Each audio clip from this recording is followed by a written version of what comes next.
pong ghost project na yan, talaga pong wala po akong alam sa ghost project na yan, Your Honor. Last week pa ito, dalawang hearing na itong nagsisinungaling. Sa mga taong sa baba, lahat may kasalanan, ikaw wala.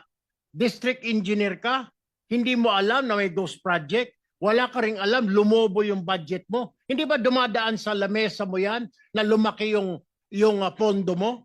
Ngayon naman po, pag lumalabas po sa GAA, ini-implement lang po namin yung project, Your Honor.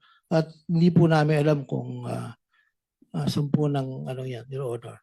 Actually po, yung sinasabi ko po sa Ghost Project, talaga pong wala akong alam dyan. At magpapatunay naman po itong project engineer na nandito po sa tabi ko kung paano po nangyari yan. Yung pong sinasabi ng project engineer na Paul Duya, ay kasama po nila yan, Your Honor. Mr. Chair, unacceptable, and therefore I will move, Mr. Chair, that we cite this person in contempt for lying before this committee, Mr. Chair. There is a motion to cite in contempt of the committee, Engineer Henry Alcantara. Any objection? Hearing none, you are cited for contempt. Thank you.